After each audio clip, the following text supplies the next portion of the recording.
भगवान राम के भाई भरत त्रेता में, ठीक है। और उससे भी मतलब उसके बाद कौन हुए? दुष्यंत और शकुंतला के पुत्र, दुष्यंत और शकुंतला के पुत्र भरत, ठीक है। शकुंतला किसकी पुत्री थी? विश्वामित्र ऋषि की और मेनका की, बरोबर ना, उनकी पुत्री थी शकुंतला। और कण्व मुनि के आश्रम में उसका मतलब पालन पोषण हुआ है, क्योंकि विश्वामित्र जब इनका जन्म होता है ना शकुंतला का, तो विश्वामित्र उनको छोड़ के चले जाते हैं तप करने के लिए, और मेनका आती है विश्वामित्र का तप भंग करने के लिए। ये कथा इस तरह से है कि विश्वामित्र को ब्रह्म ऋषि बनना था, विश्वामित्र को ब्रह्म ऋषि बनना था। ब्रह्म ऋषि बनने के लिए तप आवश्यक है, तप। तो वो तप करने जाते हैं, तो जब वो तप करना प्रारंभ करते हैं तो उनकी परीक्षा लेने के लिए इंद्र ने मेनका को भेजा, और मेनका ने उनकी तपस्या भंग कर दी है। फिर विश्वामित्र से और मेनका से एक पुत्री का जन्म होता है जिसका नाम है शकुंतला। शकुंतला का विवाह दुष्यंत नाम के मतलब राजा से हुआ है। दुष्यंत जो सूर्यवंश के राजा हैं। फिर वहीं से दुष्यंत के जो पुत्र हुए राजा भरत, बराबर, राजा भरत। भरत के नाम से ही इस देश का नाम क्या पड़ा? भारत। एक भरत वो हो गए, दूसरे भरत राम के भाई भरत, तीसरे भरत राम। भगवान ऋषभदेव, भगवान ऋषभदेव जो जैन धर्म के आदिनाथ है, आदिनाथ कहा जाता है उनको, जो जैन धर्म के पहले तीर्थंकर है। जिसने जैन धर्म को मतलब प्रकाश में लाया ना, उसको तीर्थंकर कहा जाता है। प्रकाश में लाने वाले को क्या कहा जाता है? तीर्थंकर। जो जैन धर्म का प्रचार करता है, प्रसार करता है, लोगों तक जैन धर्म को पहुंचाता है। और जब उनके विचार समाज मान्य हो जाते हैं, समाज उनके विचारों को उठाकर उस पर अनुकरण करने लगता है, तो उसको तीर्थंकर कहा जाता है। पार्श्वनाथ हुए, नैमिनाथ हुए, ऐसे 24 तीर्थंकर हुए कुल जैन धर्म में। अंतिम जो 24वें तीर्थंकर है वो भगवान महावीर है, जो अभी हमने चैत्र शुक्ल 13 को उनकी जन्मोत्सव हमने मनाया है। पूरा भारत में मतलब उनका जन्म पूरा विश्व ने मनाया है, बराबर। तो एक ये ऋषभदेव के पुत्र थे भरत, ऐसे 3 भरत हुए, बराबर। भरत राजा जो थे ना, हस्तिनापुर उनका साम्राज्य था, वहाँ के राजा थे वो। दिल्ली में हस्तिनापुर का, दिल्ली का पुराना नाम हस्तिनापुर है, तो वहाँ के राजा थे। वो राजा भरत के 9 पुत्र थे, लेकिन 9 के 9 पुत्र जो थे ना, वो योग्य न होने के कारण उन्होंने अपने मानस पुत्र शांतनु को राजगद्दी दे दी। हस्तिनापुर की राजगद्दी किसको दे दी? शांतनु को दे दी, बराबर। शांतनु को राजगद्दी पर बैठाने के बाद राजा भरत तप करने के लिए चले जाते हैं। शांतनु का विवाह मतलब होता है एक गंगा के साथ। जो गंगा माता है, ये शांतनु की पहली पत्नी, शांतनु महाराज की पहली पत्नी कौन है? गंगा। गंगा से जो पुत्र हुए वो थे भीष्म, देवव्रत, बराबर, देवव्रत। फिर गंगा उनको छोड़ के चले जाती है, क्योंकि वो 8 पुत्रों का था। वो सब हमको कथा सबको पता है, हम लोग वो पूरा महाभारत में जाना पड़ेगा, हम आ रहे हैं भागवत में। तो वहां से गंगा उनको छोड़ के चले जाती है। उनका दूसरा विवाह होता है सत्यवती के साथ। सत्यवती से उनको 2 पुत्र होते, चित्रांगद और विचित्रवीर, बराबर। इनको मतलब यहाँ पर मतलब क्या किया इन्होंने, फिर ये सब छोड़ के चले जाते हैं। चित्रांगद और विचित्रवीर मतलब कैसे थे? अम्बा और अम्बालिका करके 2 ये थे, और उनके साथ मतलब चित्रांगद और विचित्रवीर का विवाह होता है। उनके विवाह के बाद फिर उनको पुत्र होते धृतराष्ट्र, पांडु, और एक दासी का पुत्र था जिनका नाम था विदुर। ऐसे तो ऐसे महाभारत चलते चलते आया। हमको मैं ये कथा सिर्फ इसलिए बता रहा हूँ, ये सारी बातें का उल्लेख हमने इसलिए किया है क्योंकि महाभारत के अंत होने के बाद भागवत का प्रारंभ हुआ है। जब तक महाभारत खत्म नहीं हुएगी तब तक जीवन में भागवत का प्रारंभ होने वाला नहीं है। महाभारत क्या है? मामका पांडवा शैव, मेरा और तेरा। मामका यानी मेरा क्या है और आपका क्या है, इसी को बोलते हैं महाभारत। ये मेरा है, ये तेरा, ये क्या है? महाभारत। और परस्पर भावयंता, एक दूसरे के प्रति प्रेम, यही है भागवत। एकमेकांशी प्रेम करणे याला काय बोलतात? भागवत। भागवत हा प्रेमाचा ग्रंथ है। भागवत क्या है? ये प्रेम का ग्रंथ है। और महाभारत क्या है? उसका नाम ही महाभारत है, युद्ध है वो, बरोबर ना। तो जब तक जीवन में खटपट है, जब तक जीवन में चाह है, काम है, लोभ है, मद है, मत्सर है, तब तक जीवन में भागवत का आरंभ होना बहुत कठिन है। भागवत आने के लिए क्या होना चाहिए? महाभारत का अंत होना चाहिए। महाभारत के अंत के बाद भागवत का प्रारंभ हुआ है। एक समय की बात है, देखिए भागवत क्या है, भागवत में 4 अक्षर है, भागवत। भागवत हमको भक्ति देती है, भागवत हमारे अंदर भाव खड़ा करता है, बराबर। भागवत हमको ज्ञान देता है, भागवत हमको गति देता है, बराबर। भागवत हमको वैराग्य देता है, भागवत हमको विस्मृती करता है, संसार की विस्मृती। अभी हम यहाँ बैठे तो आपल्याला प्रपंच आठवते का नाही आठवत ना, आपण विसरलो ना सर्व प्रपंच। जब तक हम कथा में बैठे तब तक हमको कुछ नहीं याद आएगा। तो विस्मृति कराता है ना प्रपंच की, मतलब जो संसारिक बातें हैं उसकी विस्मृति करा देता है भागवत। और क्या करता है, हमको हमारे अंदर वैराग्य खड़ा करता है, वैराग्य खड़ा करता है, त्याग सिखाता है और तप सिखाता है, त्याग सिखाता है तप सिखाता है। ये भागवत के 4 अक्षर है, किसी से भागवत बना है, भागवत, ठीक है। ये सब बातें तो भागवत हमको देता ही देता है। भागवत ऐसा ग्रंथ है ना, एक बार की बात है, सम्याप्रास आश्रम है, सम्याप्रास आश्रम उत्तराखंड में, हरिद्वार के उत्तराखंड में सम्याप्रास नाम का एक आश्रम है। उस आश्रम के पास विपाशा नदी है, विपाशा नदी के किनारे महर्षि वेदव्यास बैठे हैं और 4 वेद, ऋग्वेद, यजुर्वेद, अथर्ववेद, सामवेद, चारों वेदों की रचना करने के बाद 17 पुराण लिखने के बाद भी महर्षि वेदव्यास कुछ बेचैन से हैं, उनको ऐसा कुछ अतृप्त से है, उनको तृप्ति नहीं हो रही है, बैठे हुए हैं, कुछ चिंतन कर रहे हैं, उनको लग रहा है मतलब कुछ कमी सी महसूस हो रही है जीवन में। उसी समय नारद ऋषि का वहां पर आगमन हुआ, नारद ऋषि का आगमन हुआ। तो नारद ऋषि ने उनको पूछा कि आपने 17 पुराण लिखे हैं, आपने वेदों का विस्तार किया है, इसके बाद में महर्षि आप इतना मतलब अतृप्त क्यों दिख रहे हैं? तो वही वो पूछते हैं व्यास ऋषि को कि महाराज मैं अतृप्त हूँ, मुझे कुछ समझ भी नहीं आ रहा कि मैं क्यों अतृप्त हूँ। तो नारद ऋषि ने उसका उत्तर दिया है कि आपने ज्ञान पर बहुत ग्रंथ लिखा। वेद क्या है? वेद ज्ञान ही है ना, ज्ञान का ही स्वरूप है वेद। आपने ज्ञान पे बहुत कुछ लिखा, आपने ज्ञान पे लिखा, वैराग्य पे लिखा, सब चीज पे लिखा, तत्व ज्ञान भी आपने बताया, लेकिन अभी तक आपने भक्ति के ऊपर, अभी तक आपने प्रेम के ऊपर कोई ग्रंथ नहीं लिखा। भागवत ये प्रेम ग्रंथ है, भागवत क्या है? प्रेम ग्रंथ है। आप भागवत की रचना कीजिए, श्री कृष्ण की बाल लीलाओं का वर्णन कीजिए, बरोबर। आप श्री कृष्ण के ऊपर कोई ग्रंथ लिखिए, तब आपको तृप्ति आएगी। तो उन्होंने कहा ठीक है। अभी क्या हो गया, तो भागवत है क्या, कैसे लिखेंगे उसको? तो मूल भागवत जो है वो 4 श्लोक में है। अभी हमने जो पारायण किया ना, पारायण का जो अंतिम 4 श्लोक है ना, पेपर में देखने मालूम होगा, जो अंतिम 4 श्लोक है, आमेवा समेवाग्रे, यही भागवत के मूल 4 श्लोक है, यही भागवत के मूल 4 श्लोक है। तो ये 4 श्लोक कहाँ था? ये भगवान विष्णु ने ब्रह्मा को दिया था, भगवान विष्णु ने ब्रह्मा को दिया। ब्रह्मा ने ये 4 श्लोक नारद ऋषि को दिया, नारद ने ये 4 श्लोक महर्षि वेदव्यास को दिया, और महर्षि वेदव्यास ने उसका विस्तार किया। उनका नाम कृष्णदेव पायन था, वो विस्तार करते थे, इसलिए उनका नाम व्यास पड़ा। जब हम गणित पढ़ते ना, रेखा गणित, तो रेखा गणित में आता है कि व्यास काढ़ा, बराबर ना? हाँ, सर्कल में रहता है। हाँ, कि ये जो गोलाकार वृत्ताकार ये है, इस वृत्त का सर्कल निकालेंगे, फिर उसमें त्रिज्या होता है, अर्धी रेषा असली का त्याला त्रिज्या ना, आणि पूर्ण त्याला काय होता? व्यास, कि उसका व्यास कितना, उसका क्षेत्रफल कितना, लंबाई चौड़ाई कितनी, गोलाई कितनी है उसकी, जिसको तो ऐसे वो मतलब हर चीज का व्यास करते थे, विस्तार करते थे, इसलिए उनका नाम व्यास, उनकी उपाधि है, व्यास उनकी उपाधि है। तो उन्होंने क्या किया, उस 4 श्लोक का ऐसा विस्तार किया कि उससे उन्होंने भागवत में 12 स्कंद बनाए। कितने? 12 स्कंद। वो 4 श्लोक का विस्तार करके उन्होंने 18,000 श्लोकों की रचना की, बरोबर, 18,000 श्लोकों की रचना की, और 5,76,000 उसमें शब्द है भागवत में। इस तरह से उन्होंने उसका विस्तार किया है। और भागवत लिखने के बाद उनको तृप्ति की डकार आई है, बरोबर। भागवत लिखने के बाद उनको तृप्ति की डकार आई है। जैसे हम क्या करते हैं, भोजन करते हैं ना, तो जब तक एक अच्छी डकार नहीं आती तब तक तृप्त नहीं, मतलब व्यक्ति तृप्त नहीं माना जाता है। तो उनको वहाँ तृप्ति आई है, उनको वहाँ आनंद आया है महर्षि वेदव्यास को। लेकिन क्या होता है कोई भी ग्रंथ लिखने के बाद वो ग्रंथ समाज तक जाना चाहिए। हमारे जो सदविचार है वो समाज तक जाने चाहिए। अब सदविचार समाज तक जाए, उसके लिए क्या करना है?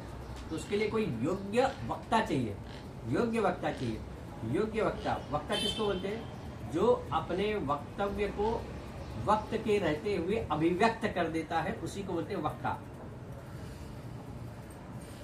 अपने वक्तव्य को वक्त के अंदर अभिव्यक्त कर दे, उसको क्या बोलते हैं? वक्ता। बराबर ना, कि मुझे जो बोलना है वो एक सर्टेन पीरियड में मुझे सामने वाले के समक्ष में रखना है, और वो रखना भी किस तरह से है, जैसे भोजन परोसना अलग बात है, लेकिन भोजन इस तरह से परोसा जाए कि जो भोजन करने बैठा है उसको एक आनंद आना चाहिए, बराबर ना, वो भी एक आर्ट है, वो भी एक कला है। देखो हम जाते हैं ना कभी, कैसा होता है भोजन के लिए, मैंने एक मतलब संत से सुना था कि जब कोई भोजन करने बैठे तो सर्वप्रथम पानी का सर्व करना चाहिए, जल, फिर उसके बाद में तो थाली सजाई जाती है, तो उसमें कैसा अलग अलग सब पदार्थ रखे जाते हैं, बराबर ना, वो भी एक कला है कि वासुंदी कहाँ रखनी है, फिर चावल कहाँ रखना है, दाल कहाँ रखना है, सब्जी कहाँ रखनी है, रोटी कहाँ, चपाती कहाँ रखनी है, तो ये कला है। कितने लोग खाली क्या करते हैं, थाली भर देते हैं, बराबर, अब थाली भर गई, अब वो भोजन करने वाला समझिए अपना क्या करना है, कैसे करना है, ऐसा नहीं। उसी तरह मतलब कहने का तात्पर्य ये है ना कि किसी भी चीज़ को प्रेजेंट कैसे करना है। हमारे सर बोलते थे ना कि 2 ही आंसर लिखना, हम जब पढ़ते थे ना तो सर बताते कि 2 ही उत्तर लिखो, एकदम सुंदर तरीके से लिखो, मार्जिन लाइन पे मतलब इस साइड मत आना, मार्जिन लाइन पे उस साइड मत जाना, एक क्वेश्चन आंसर लिखने के बाद एक लाइन ड्रॉप कर देना, छोड़ देना, ताकि वो सौंदर्य होना चाहिए ना उसमें, उसके ऊपर भी मार्क रहता है। नहीं तो कुछ लोगों का तो ऐसा रहता है कि सर का चश्मे का नंबर बढ़ जाता है पढ़ते पढ़ते, है ना, तो उसको सौंदर्य होना चाहिए। किसी भी चीज़ को आप सौंदर्य के साथ प्रस्तुत करो तो उसका एक आकर्षण होता है, उसका एक मूल्यांकन होता है। तो इस तरह से उन्होंने भागवत ग्रंथ लिखा है। भागवत जो ग्रंथ है ना, इसका वर्णन जो है वो पद्म पुराण में है।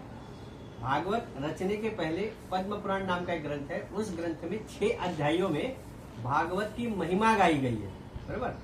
तो भागवत की महिमा गाने से पहले हम थोड़ा सा हरिनाम गाते हैं, फिर उसके बाद भागवत की महिमा पे हम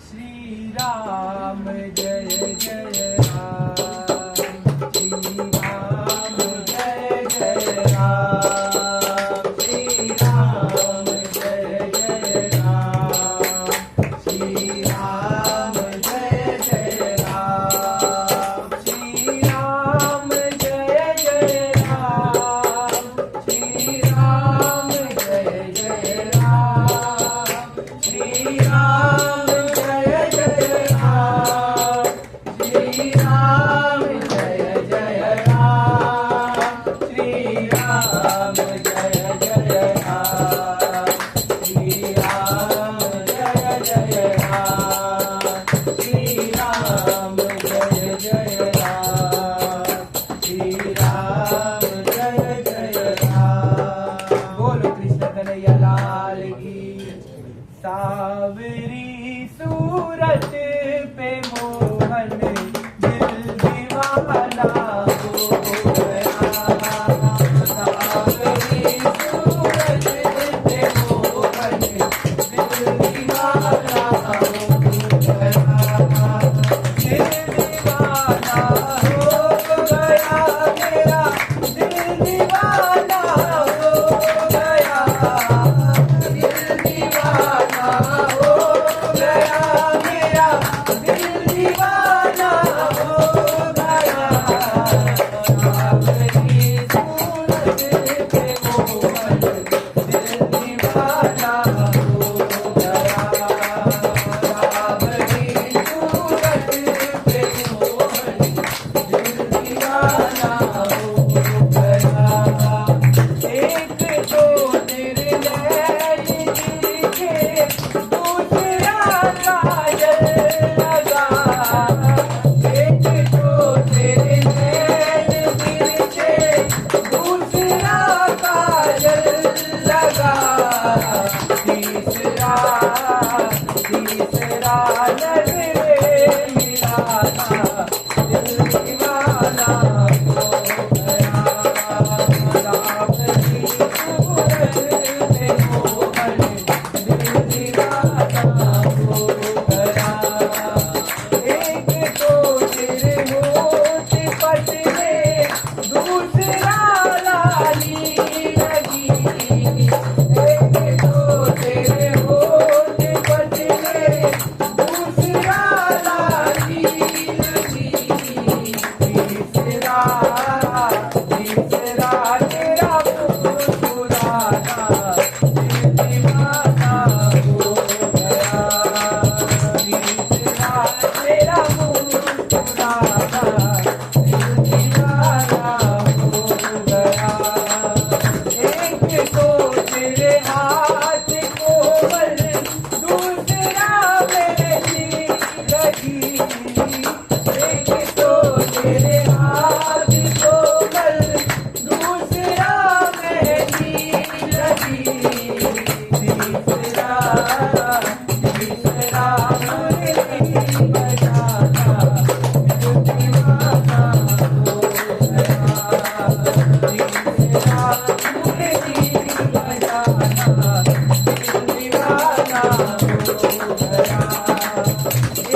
पद्म पुराण में 6 अध्यायों में कथा है, जिसमें 2 कथाएं मुख्य आती हैं।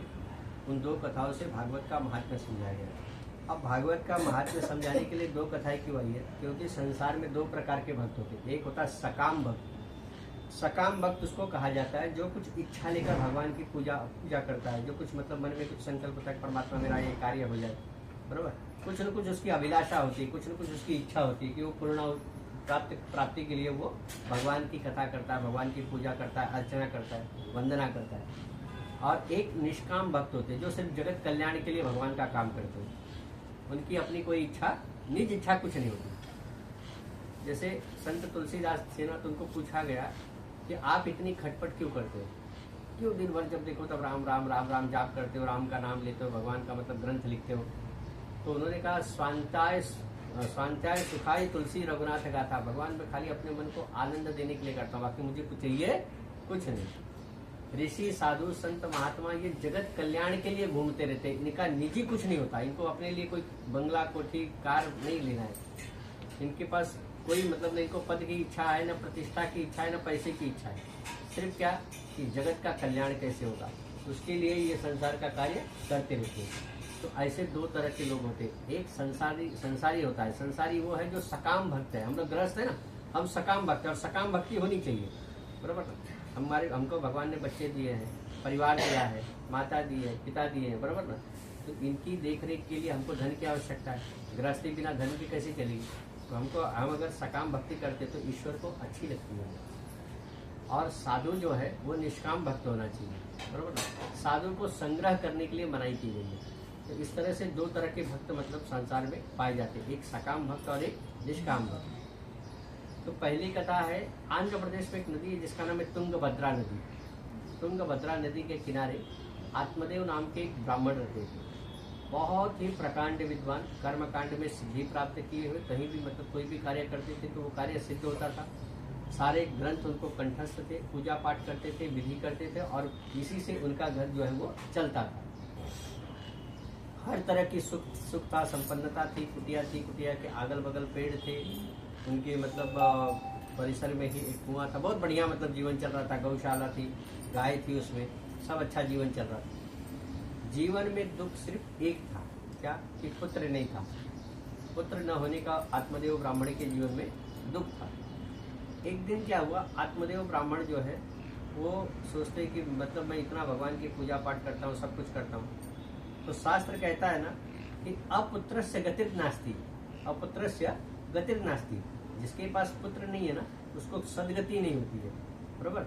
अग्निदान करने के लिए पुत्र तो चाहिए, पुत्र नहीं रहेगा तो कैसे मतलब गति होगी। लेकिन ये कैसा है, ये साधारण व्यक्ति के लिए है, साधारण आम जन लोगों के लिए है। अब बड़े बड़े संत, अभी मैं अपना मतलब बताता हूँ उदाहरण। हमारे गुरु जी थे ना, उनको बच्चे नहीं थे, हमारे गुरु जी को बच्चे नहीं थे, लेकिन पूरा संसार उनको अपना पिता कहता था, बराबर। तो उनको सदगति है। संत ज्ञानेश्वर को पुत्र थे नहीं थे, बराबर ना, उन्होंने विवाह ही नहीं किया, तो क्या उनको गति नहीं मिली? शंकराचार्य को क्या गति नहीं मिली, मतलब सदगति नहीं मिली? मिली, सबको मिली है। वो लोग इतना काम करते ना कि भगवान परमात्मा खुद उनको मतलब लेने के लिए आते, बराबर। लेकिन हम संसारी लोग हैं, हमको गति देने के लिए हमको पुत्र चाहिए, बराबर। तो अपुत्र से गति नास्ती।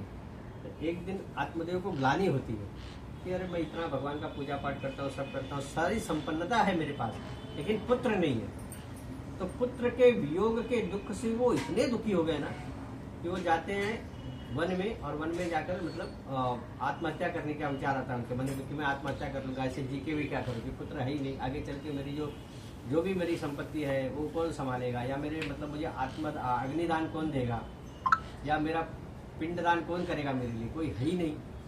तो जब वो करने जाते हैं तो वहाँ पर उनको एक साधु मिलते हैं, आत्मदेव को एक साधु से भेंट होती है। तो साधु बोलते हैं कि आप इतने तेजस्वी ब्राह्मण लगते हो, कर आपके मतलब वाणी से भी ऐसा, पर आपके चेहरे के तेज से ऐसा लगता है कि आप संपन्न हो, बुद्धिमान ब्राह्मण हो, आप भगवत भक्त हो, तो आप आत्महत्या क्यों कर रहे हो? आत्महत्या करना पाप है। तो बोले मैं जानता हूँ, ये मैं महात्मा मैं जानता हूँ कि आत्महत्या करना पाप है, लेकिन मैं ऐसा जीवन जी के क्या करूँ? न मैं किसी को पुत्र कह के पुकार सकता हूँ, न मुझे कोई पिता कह के पुकारने वाला है, मेरे पास संतान नहीं है, और मुझे संतान सुख मेरे जीवन में नहीं, इसलिए मैं ये आत्महत्या करने आया। तो वो बोलते हैं, आपको क्या लगता है संतान आने के बाद व्यक्ति सुखी हो जाता है? ये आपकी पूरी पूरी गलत फहमी है। आप जरा घूम के आइए पृथ्वी लोक पे जाए, मतलब आप जाइए और सबको जरा देख के आइए। आप अपने अगल बगल में, संसार में, शहर में जाकर घूम के आइए, देखिए पुत्र होने के बाद सब सुखी है क्या? धृतराष्ट्र को 100 पुत्र थे, 100 पुत्र, तो वो सुखी था क्या? नहीं सुखी था। पुत्र अगर सज्जन होगा, पुत्र होगा, तब तो जीवन में सुख है, लेकिन कहीं कुपुत्र निकल गया तो तब तो जीवन भर दुखी दुख है। तो ये आपके मतलब मन का भ्रम है कि पुत्र होने के बाद व्यक्ति के जीवन में सुख आता है। तो आप ऐसा मत कीजिए। तो बोले नहीं, चाहे जैसा भी हो लेकिन मुझे पुत्र चाहिए। तो साधु भी साधु है ना, तो साधु ने क्या किया, उन्होंने एक फल लिया, वो फल आत्मदेव ब्राह्मण को दिया। आत्मदेव ब्राह्मण को दिया और कहा कि ये फल आप अपनी पत्नी को दे देना। देखिए, ये पहले क्या होता था ना, मंत्र में बहुत शक्ति होती है। कोई भी फल अभिमंत्रित करके जब दिया जाता है तो उससे वो फल सिद्ध होता है, और उससे मतलब उससे गर्भ रुकता है। गर्भ ही नहीं, मतलब मृत्यु भी टल जाती है। इतना मतलब मंत्रों में शक्ति है, अगाध शक्ति है मंत्रों की शक्ति। लेकिन क्या होता है, मंत्रों की शक्ति समझने के लिए हमको उतना जप करना चाहिए, उतना तप करना चाहिए, उतना पवित्र का पालन करना चाहिए, उतनी शुचिता होनी चाहिए, तब जाके वो सिद्ध होता है। बराबर ना? जैसे क्या होता है, मान लो किसी को डायबिटीज है, बराबर, अब डायबिटीज है तो ठीक होने के लिए क्या करेगा, गोली खाएगा। वो गोली भी खाएगा और गुलाब जामुन भी खाएगा, तो कंट्रोल होगा क्या? नहीं होगा। एक का उसको स्वीकार करना है और एक का उसको त्याग करना है, तब वो चीज काम करेगी कि नहीं करेगी। ऐसे ही हम लोग क्या करते हैं, जब पूजा करते हैं ना, तो हमारा ध्यान पूजा में कम होता है और बाकी चीजों में बहुत ज्यादा ध्यान होता है। इस वजह से हमारी पूजा सिद्ध नहीं हो पाती, इसलिए हमारा मंत्र सिद्ध नहीं हो पाता। जाप करते करते जब 90 तक पहुंचते हम, तो उसके बाद ध्यान में आता है, क्या था 9:30 बज जाता है, ड्यूटी रहता है, मतलब कार आएगी, अभी ऑफिस की कार आएगी लेने के लिए, बाप रे घर छूट जाएगा लगता है। ये बात आ गई मन में, तो इसका मतलब हमारा क्या चल रहा है, वो मतलब बराबर नहीं है। जब जाप कर रहे तो सिर्फ एक ही चीज, मैं और मेरा परमात्मा, तीसरा बीच में कोई नहीं। ये सब चीजें होनी चाहिए, तो तब वो सिद्ध होता है। तो महात्मा ने वो सिद्ध करके वो फल इनको दिया। अब ये आते हैं, अब उनकी पत्नी का नाम था धुंधली। आत्मदेव ब्राह्मण जो थे, उनकी पत्नी का नाम क्या था, धुंधली। तो उन्होंने अपनी पत्नी को वो फल दिया कि ये फल तू खा लेना। लेकिन क्या होता है, हमारे यहाँ शास्त्र में बताया गया ना कि सुखी जीवन के 5 लक्षण बताए गए। सुखी जीवन के 5 लक्षण बताए गए, जिसमें पहला है अनुकूल पत्नी। पत्नी अनुकूल है तो आप सुखी हो। या तो उतनी ताकत होनी चाहिए संत तुकाराम जैसी कि जो है सब ठीक है, बरोबर। अब उतना शक्ति हमारे अंदर तो है नहीं है, लेकिन वो संत थे, हम संसारी है, हमारे इधर कहाँ है। तो हमारे यहाँ रोज बर्तन बसते, बरोबर ना। एक बार क्या हुआ, एक जन का नया नया शादी होता है, एक जन की नया नया विवाह हुआ। तो कुछ दिनों के बाद उनका पड़ोसी आता है, बोलता है क्या भैया कैसे बीत रही है, नया विवाहित जीवन कैसा बीत रहा है आपका। तो बोलते बहुत मजे में। तो बोलते मजे में, तुम्हारे घर से तो बर्तन की रोज आवाज आती है। तो बोलते यही तो मजा है। बोलते मतलब, तो बोलते वो मुझे बर्तन फेंक के मारती है, जब लग जाता है तब वो हंसती ताली बजा के लगा लगा लगा लगा, और जब चूक जाता है तो मैं ताली बजा के हंसता हूँ चुप गया चुप गया चुप गया।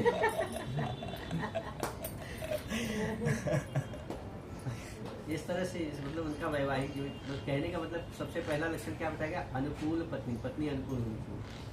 आज्ञाकारी पुत्र, अगर पुत्र आज्ञाकारी है तब आप समझो संसार के सबसे धनवान व्यक्ति हो। और पुत्र आज्ञाकारी नहीं है तो एक कहावत हमारे यहाँ कही गई कि पूत सपूत तो क्यों धन संचय, अपूत कपूत तो क्यों धन संचय। बराबर ना। पुत्र अगर कपुत्र निकल गया तो हम जितना भी बनाए रहेंगे वो सब बेच के खा जाएगा, और वो सपुत्र है तो अपने पास कुछ भी नहीं रहेगा तो भी वो संसार खड़ा कर देगा, बराबर। तो इसलिए तो आज्ञाकारी पुत्र ये दूसरा है। तीसरा बताया गया यशस्वी धन। यशस्वी धन किसको बोलते, सतमार्ग से आया हुआ जो धन है। हमारे यहाँ कहा जाता है ना कि लक्ष्मी हाथी पर बैठ के आनी चाहिए, उसको स्थिर लक्ष्मी कहा गया है। हाथीवर की लक्ष्मी बसून येते ना त्याला स्थिर लक्ष्मी म्हटलंय। तो वो धन, वो कौन सा, जो पवित्र से जो धन आता है ना, पवित्र से, पवित्रता से, बराबर ना, आपके मेहनत से, आपके पारिश्रमिक का जो धन होता है वो उसी को बोलते हैं हाथी पर बैठकर आई हुई लक्ष्मी। वो धन टिकता है। और गलत मार्ग से आया हुआ पैसा गलत मार्ग से चले जाता है। तो यशस्वी धन, आनंददायी विद्या, ये चौथा लक्षण है। आनंददायी विद्या, विद्या कैसी होनी चाहिए? आनंददायी होनी चाहिए। आनंददायी विद्या यानी कैसा है कि वो विद्या जिसको प्राप्त करने के बाद बहुत आनंद होता है। अभी हालत क्या है मालूम है? ग्रेजुएट होते हैं और जैसे ही ग्रेजुएट होते हैं तो उनका टेम्परेचर और उनका प्रेशर और उनकी चिंता और ज्यादा बढ़ जाती है। आता मला जॉब लागेल की नाही, कुठे अप्लाई करायचं आहे, तर रेल्वे म्हणजे गवर्नमेंट जॉब में जाऊँ कि प्राइवेट सेक्टर में जाऊँ, पब्लिक सेक्टर में जाऊँ कि प्राइवेट सेक्टर में जाऊँ, कहाँ फॉर्म भरूँ, कहाँ मुझे जॉब लगेगा, कैसे मेरा जीवन चलेगा। तो ये आनंददायी विद्या है क्या? इस विद्या से आनंद आया, इस विद्या से आपका जो मतलब टेम्पर ये था ना, मानसिक संतुलन वो बिगड़ गया। इस विद्या को प्राप्त करने के बाद आपका मानसिक संतुलन बिगड़ गया। इसको हम आनंददायी विद्या कैसे कह सकते हैं? बरोबर। आनंददायी विद्या क्या है कि जिस विद्या को प्राप्त करने के बाद आपका जीवन गतिशील हो जाता है, आपको आनंद आता है, मजा आता है। जैसे आज हम भागवत की कथा कर रहे हैं, इसको सुन के कितना आनंद आ रहा है हमको, बरोबर ना? ये हम कभी भी रहेंगे, हम कभी अकेले भी रहेंगे तो भी हमको समाधान देगा। कभी भी हम आप इसका चिंतन करोगे तो आपको मजा ही आएगा। और वो विद्या कैसी है कि बाद में ऐसा लगता है कि बीएससी केला असता तर जास्त चांगला असता, कि मैंने फुकट अपना बीकॉम में समय घर मतलब निकाल दिया है ना। तो जिसको प्राप्त करने के बाद पछताना पड़ता है वो विद्या विद्या नहीं है। जिसको सुनने के बाद, जिसको पढ़ने के बाद जीवन में आनंद आता है वो विद्या विद्या उसको आनंददायी विद्या होती है। और पांचवा है आरोग्यदायी शरीर। कैसा होता है? शरीर आरोग्यवान मतलब अच्छा होना चाहिए, हमारा शरीर स्वस्थ होना चाहिए। स्वस्थ शरीर ये सुखी जीवन का पांचवा लक्षण बताया गया। अभी समझो मेरे सामने 56 भोग रखा हुआ है और मैं फिजिकली अस्वस्थ हूँ, तो मैं इसको देख सकता हूँ, उसको देख के मैं आहें भर सकता हूँ, लेकिन उसका आनंद नहीं ले सकता, है ना। अगर अच्छा भोजन रखा है, अभी समझो मुझे मान लो डायबिटीज है, कितनी भी मिठाइयाँ रखी हुई है, मेरे लिए तो सब व्यर्थ हो गई, है कि नहीं? तो आरोग्य अच्छा चाहिए ना, उसको खाने के लिए आरोग्य रहेगा तभी तो मैं खा सकता हूँ। और आरोग्य कैसा होता है? ये भगवान पर आधारित है। ये सारी चीजें जो मैंने बताई ना, ये सब भगवान के ऊपर है, ये सब भगवान देने वाला, सब भगवान परमात्मा देता है। इसलिए हमारे यहाँ कहा गया एक ही साधे सब सधे, सब साधे सब जाय, तुलसी सींचो मूल को फूले फले अघाय। आप मूल में वृक्ष की जड़ में पानी डालिए, सब पत्ते हरे भरे रहेंगे।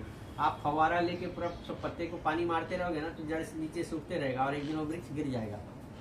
तो सारे पत्तों पे पानी मारने की आवश्यकता नहीं है, उसकी जड़ में आप पानी डालिए। तो ये संसार रूपी वृक्ष की जड़ कौन है? भगवान परमात्मा।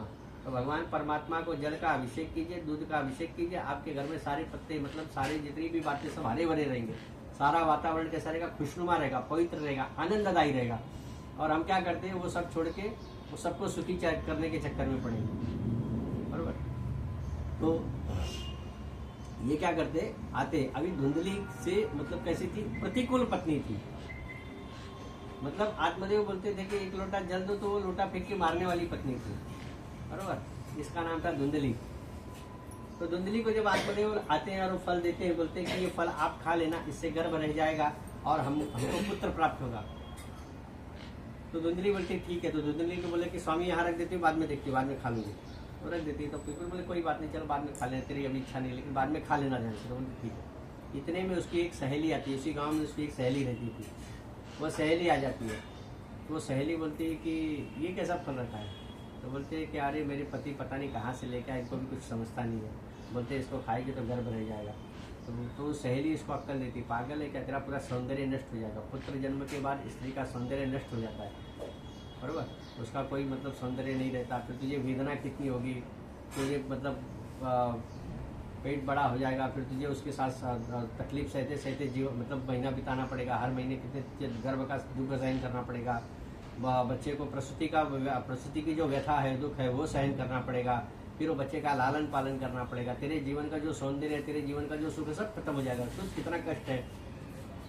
तो बोलते लेकिन मैं पति को क्या जवाब दूँ? बोले कोई जवाब देने की जरूरत है, तेरे घर में खाने के लिए बहुत है, लेकिन खाने वाला कोई नहीं है। यही बात है ना, मेरे घर में खाने वाले बहुत और खाने के लिए नहीं है। एक काम करना, मैं गर्भवती हूँ, मैं अपना पुत्र तुझे दे दूंगी, तो बोली फिर मैं अपने पति को क्या बोलूँ? तो बोली कुछ नहीं, पेट पे कपड़ा बांध लेना और बोलना कि मैं गर्भवती हूँ। देखिए भागवत की शुरुआत है ना, भागवत की शुरुआत यहीं से है। भागवत का अंत भी ऐसे ही होता है।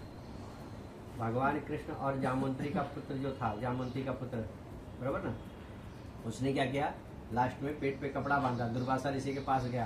ये कथा हमने सुनी होगी कि वो जाता है और दुर्वासा ऋषि को बोलता है कि बताओ इसमें पुत्र है कि पुत्री? तो बोलते जो तू मतलब मुसल बांध के आए ना, यही मुसल तुम्हारे वंश के नाश का कारण बनेगा। दुर्वासा ऋषि का श्राप है। तो अंत भी कैसा हुआ है? ऐसे ही हुआ है।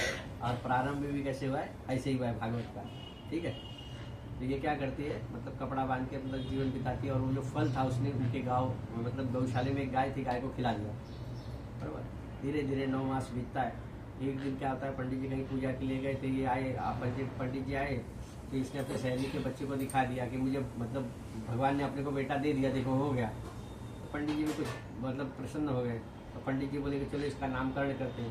तो बोलते वाह वाह, 9 महीना कष्ट मैंने झेला, मैंने इसको मतलब ये तकलीफ सारी मैंने सही, और नाम आप कैसे रखोगे?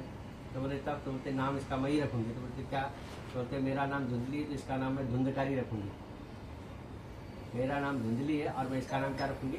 धुंधकारी। बराबर। तो इसका नाम धुंधकारी रख दिया। और बगल में गाय से भी बच्चा हुआ। तो गाय से भी जो बच्चा हुआ उसका शरीर पूरा मतलब मनुष्य का ही था, लेकिन उसका कान जो था कैसा था? गाय के जैसा था। इसलिए उसका नाम क्या रखा? गोकर्ण। बराबर। तो शास्त्र कहता है गोकर्णो महाज्ञानी और धुंधकारी महाखल। धुंधकारी जो था बहुत दुष्ट आत्मा था और गोकर्ण महान ज्ञानी हुआ। बराबर। अब क्या हुआ, इस कथा को थोड़ा सा इसका विज्ञान समझते फिर आगे की कथा लेते हैं। ये शरीर ही तुंगभद्रा है। तुंगभद्रा क्या है? ये शरीर है। इसमें रहने वाली आत्मा जो ये कौन है? आत्मदेव। आत्मदेव है। बराबर। आत्मा ही देव है। बराबर। हमारी बुद्धि जो है ना, बुद्धि ये धुंधली है। ये कौन है? धुंधली है। और मन जो है ना वो उसकी सहेली है। मन जो है वो कौन है? उसकी सहेली है। अब क्या हुआ कि मन ने क्या किया, आत्मदेव एक फल लाते हैं। जब हम कहीं सत्संगति में जाते हैं, बरोबर, तो आत्मा को अच्छे विचारों का फल मिलता है। आत्मा को अच्छे विचारों का फल मिलता है। कहाँ पर? सत्संग में, भागवत में। बरोबर। अच्छे विचारों का फल मिला हमको। अब हमने क्या किया, वो अच्छा विचारों का फल जो था आत्मा की जो पत्नी है बुद्धि यानी धुंधली, उसको दे दिया। अब उसने क्या किया, वो फल अपनी सहेली को बताती है कि ये फल आया है। और उसकी सहेली कौन है? मन। मन बोलता है ये सब करने की जरूरत है, इसको रख साइड में। बरोबर। तो मन ने बुद्धि को वो सत्य विचारों का फल ग्रहण करने से क्या किया, मना कर दिया। मन ने बुद्धि को सत्य विचारों का फल ग्रहण करने से क्या किया, मना कर दिया। अब वो फल बाजू में रह गया। बरोबर।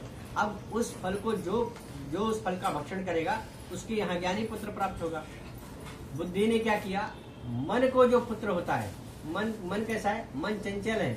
मन को क्या है, विरक्त, मतलब ये चाहिए, मतलब सांसारिक बातें ज्यादा चाहिए। तो संसार का जो मतलब बातें है वो फल मन ग्रहण किया और वही फल उसने बुद्धि को दे दिया, यानी दुर्गुण।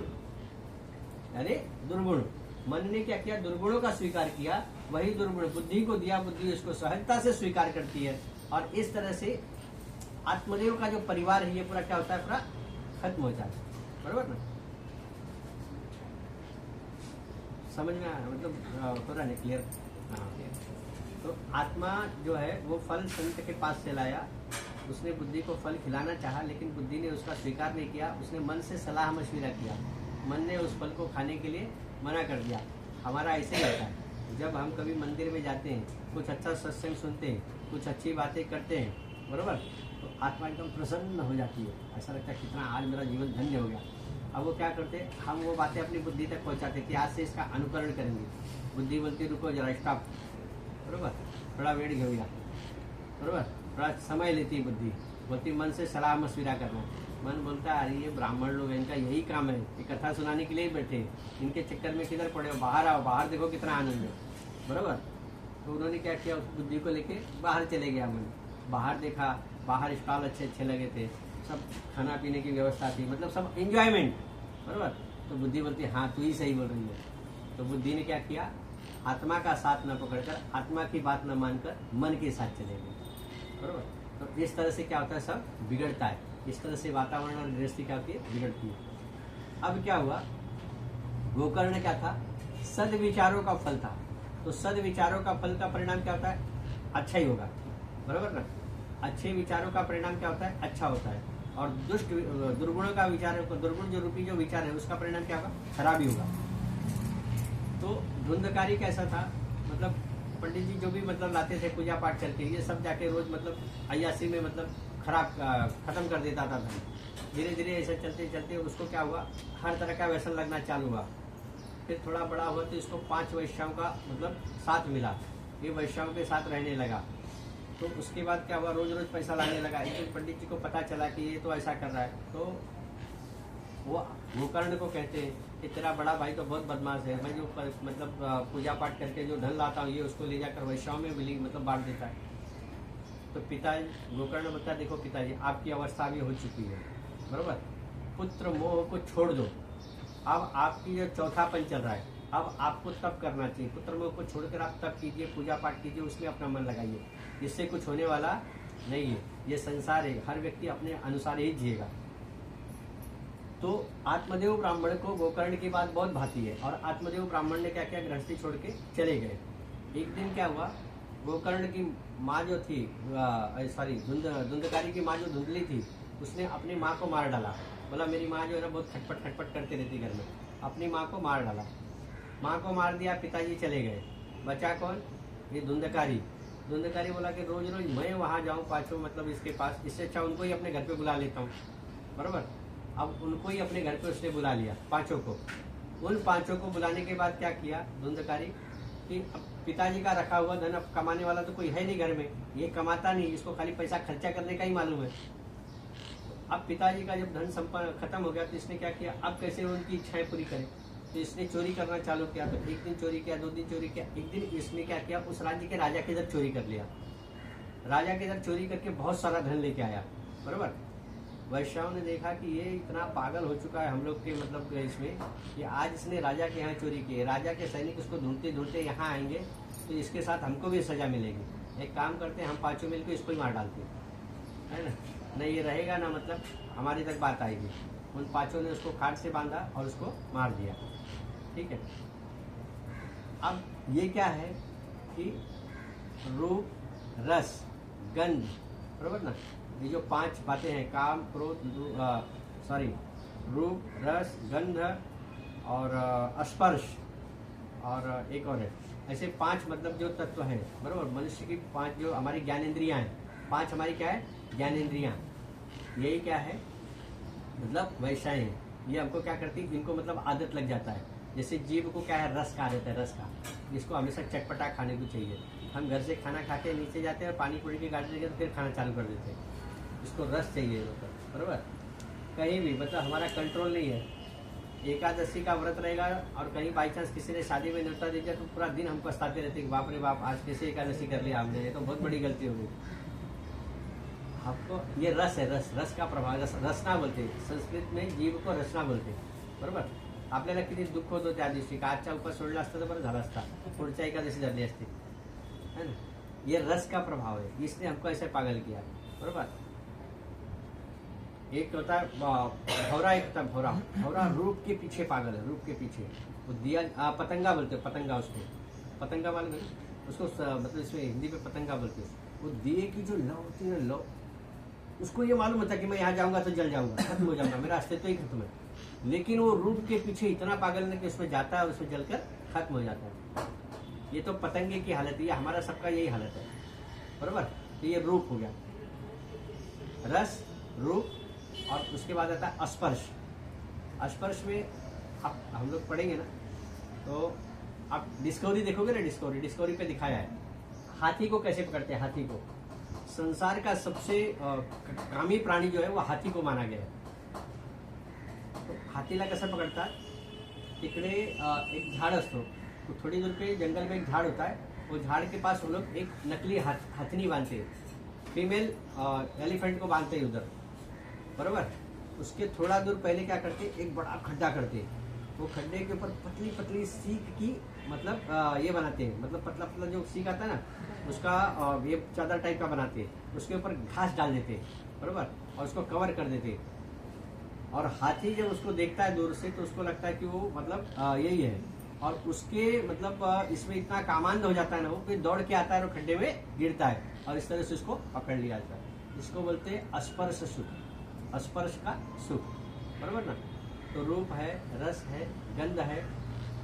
गंध भी कैसा आता है, अभी भौरा देखो जाता है ना फूलों का रस चूसने के लिए, गंध लेने के लिए, उसका मतलब वो गंध लेने के लिए जाता है। बाद में कैसा होता है, एक पहले घटपर्णी करके हम लोग पढ़ते थे साइंस में, जीव विज्ञान में एक मतलब था, तो ऐसा उसका मुंह घट के जैसा खुला रहता है, तो उसके ऊपर जाता है, बैठता है, और जैसे ही बैठता है मुंह बंद हो जाता है और उसको निगल जाता है। ऐसे ही है, मतलब तात्पर्य मेरा हमारा कहने का मतलब क्या है कि ये जो पांचों जो है ना, पांचों जो हमारी इंद्रियां हैं, सेंस ऑर्गन्स है, यही हमको बहका देती है। भगवान ने कान दिया है क्या करने के लिए, भगवान की कथा सुनने के लिए। हमको निंदा सुनने में, श्रवण करने में बहुत आनंद आता है, बरोबर। कोई अगर सहेली आ गई और उसने आजू बाजू वाले का कुछ गुणगान गाना चालू किया, तो हम क्या करते, तुरंत उसके लिए नमकीन और बिस्किट की व्यवस्था करते, चाय की व्यवस्था करते। ये ताई बरं झालं तुम्ही आला, बरेच दिवसात तुमच्या वाट बघत होतो, वाट चुकले आज। अब उसको बैठाते हैं, उसको सारी सेवा की जाती है उसकी, और बच्चे को बोलते पापा निकालते ते तिकडच्या दळीन दुकानावरनं जे ते फरसाण आलं ते आण, तो उनको वो भी खिलाया जाएगा। हमको इतना आनंद आता है क्या, निंदा सुनने में। भगवान ने कान किस लिए दिए, भगवान की कथा सुनने के लिए दिए, बरोबर। आंखें किस लिए दिए, भगवान का दर्शन करने के लिए दिया, बरोबर। लेकिन हम दर्शन करते क्या, मोबाइल छूटेगा तभी तो दर्शन करेंगे, मोबाइल छूटता ही नहीं है। सकाळी उठल्या उठल्या डोळे पूर्ण उघडत पण नाही, माणूस पटकन बघतो किती मेसेज आले व्हाट्सएप पे, किसका किसका मैसेज आया है, बरोबर, किसका मैसेज आया है, किसने मुझे मतलब गुड मॉर्निंग भेजा है, किसने, सब मतलब ना उसने हमको बांध लिया है पूरी तरह से। मतलब हम बोलते ना, हम धुंधकारी से भी 10 कदम आगे है, धुंधकारी तो कम से कम, ठीक है। कहने का मतलब है ना, हम लोगों को भी वो सारा नशा, हमको, हम लोग वही धुंधकारी, हम सब धुंधकारी ही है। हमको रूप का नशा है, हमको गंध का नशा है, हमको निंदा सुनने की आदत है, मतलब सारे व्यसन हमारे जीवन में है। जिस दिन इस व्यसनों को जीत जाएंगे ना, उसी दिन हमको भगवान की प्राप्ति हो जाएगी, बरोबर। अब धुंधकारी क्या था, धुंधकारी एक प्रेतात्मा है। धुंधकारी क्या हुआ, मरने के बाद प्रेत हुआ, जो अकाल मृत्यु मरता है ना, अकाल मृत्यु, ये प्रेत बनते, प्रेत, ये क्या बनते, प्रेत। गरुड़ पुराण में एक अध्याय है, उसका नाम है प्रेत कल्प। जो प्रेत बनते ना, उसकी क्या गति होती है, वो सब वो हमारा विषय नहीं है। तो कहने का मतलब कैसा, ये बहुत मतलब तड़पते रहता है। तो अभी गोकर्ण है, इसको लगा कि चलो भैया के हमारे बड़े भाई थे, मतलब बड़ा ज्येष्ठ भ्राता, समय पिता, बड़ा भाई पिता के समान होता है, तो इसको मतलब मुझे गया जाके श्राद्ध करना चाहिए। तो जाते हैं गया में श्राद्ध करते हैं, लेकिन गया से उसका उद्धार होता नहीं है। एक दिन गोकर्ण अपने घर में सोए हुए थे, तो एक आवाज आती है, गोकर्ण, हे गोकर्ण। इधर उधर देखता है, कोई नहीं घर में, आवाज कहाँ से आ रही है, और ये तो भैया की आवाज है। तो वो जल लेते, अभी गोकर्ण तो ज्ञानी थे, साधु पुरुष थे, तो ऐसा जल छिड़कते हैं ना, एक मतलब धुंधला सा, मतलब उनको एक चित्र दिखता है। तो बोलते भैया आपका तो मैंने गया में श्राद्ध कर दिया, तो आपको मुक्ति नहीं मिली। तो बोले नहीं, मुझे मुक्ति नहीं मिली, मुझे मुक्ति दिला मेरे भाई, मुझे मुक्ति दिला। तो बोलते ठीक है। तो गोकर्ण क्या थे, सूर्य भक्त थे, भगवान सूर्यदेव के भक्त थे गोकर्ण बहुत बड़े। तो गोकर्ण ने क्या किया, सूर्य भगवान को सुबह जब अर्घ दिया, अभी सूर्य भगवान के अर्घ से मुझे एक बात याद आई, मैं बोल देता हूँ तो दिमाग से निकल जाएगा। सूर्य भगवान की हमारी तरफ कितनी कृपा है। वृंदावन सोसाइटी में 85A में एक गढ़वाल के ब्राह्मण है, सुभाष नोटियाल करके, उनको पैर में ना आपल्या हाड़ असतात ना, हाड़ और मांस, इनके बीच में एक लिक्विड होता है, लिक्विड। वो लिक्विड अगर गाढ़ा हो जाएगा ना, तो आपका पैर से लेके मतलब एक साइड पूरा मतलब दर्द करना चालू कर देगा, बहुत भयंकर पेन होता है वो। उसका उन्होंने कम से कम 2 से 2.5 लाख रुपए का ट्रीटमेंट किया, लेकिन आराम नहीं हुआ। अभी एक डॉक्टर मिला, बोला कुछ नहीं करना है, आपको सूर्य की धूप में बैठना और तुरंत आराम हो जाएगा। अभी वो 3-4 दिन से बैठना चालू किए और उनको आराम होना चालू हुआ। भगवान अनजाने में हमारे ऊपर कितनी कृपा करते रहते, हमको ये सब चीजें पता नहीं है, बराबर ना। तो वो गोकर्ण सूर्य भगवान को अर्घ दे रहे थे, और गोकर्ण ने भगवान से कहा कि परमात्मा मुझे मार्गदर्शन कीजिए, मेरे भाई का उद्धार कैसे होगा, मेरे भाई को सदगति कैसे प्राप्त होगी। तो यहाँ पर क्या हुआ कि भगवान सूर्यदेव ने गोकर्ण को बोला कि उनको भागवत की कथा सुनाइए।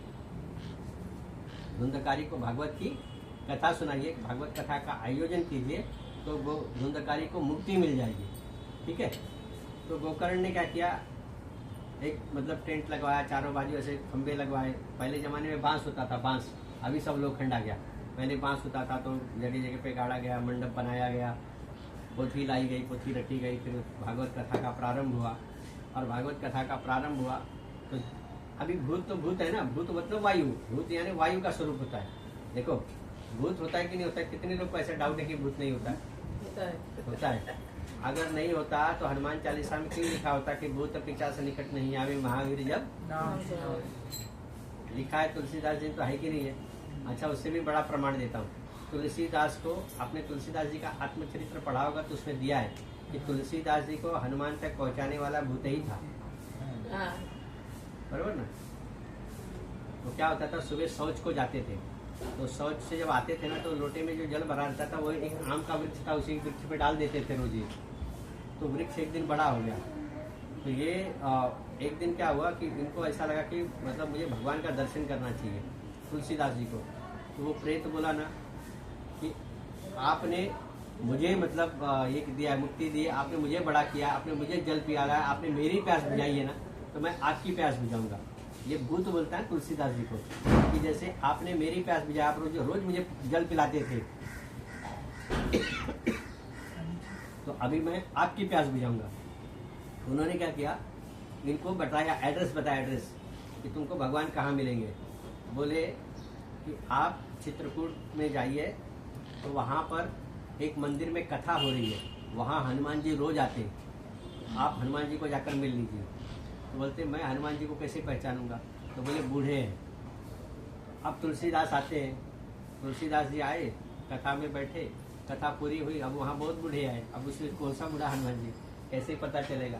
फिर वापस आ जाते हैं, फिर बुद्ध से पूछते हैं अरे तुलसीदास जी को कैसे पहचानूं?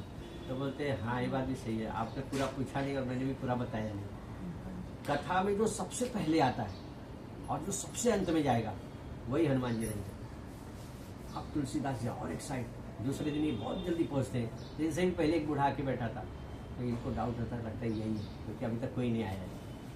ये बैठे रहते हैं। अब बोलते हैं अब दूसरा भी कंफर्मेशन जरूरी है ना कि सबसे लास्ट में जाते कि नहीं, क्योंकि बीच में उठ के चले गए तो फिर हनुमान जी कैसे होंगे? बरोबर। ये बैठे थे, पूरी कथा हो जाती है, फिर भी अभी हनुमान जी बैठे और हनुमान जी इनका इंतजार करे कि ये जाए तब मैं जाऊँ। अब नहीं ये जा रहे ना हनुमान जी जा रहे, बरोबर। तो हनुमान जी बोलते, बूढ़े का मतलब वृद्ध पुरुष का रूप लिया था हनुमान जी ने। बोलते भाई कथा पूरी हो गई, जाओ जाओ अपने घर जाओ। बोलते नहीं आप जाओ तब मैं जाऊँगा। तो बोलते अरे मेरा क्या, मैं वृद्ध हूँ, बूढ़ा हूँ, चल नहीं पाता हूँ, धीरे धीरे जाऊँगा आराम से बाद में, आप जाओ, आप तो युवा हो। तो बोलते नहीं बाबा आप जाओ तब मैं जाऊँगा। तो बोलते नहीं मैं मतलब नहीं जाऊँगा, मैं अभी आज यहीं बैठूँगा।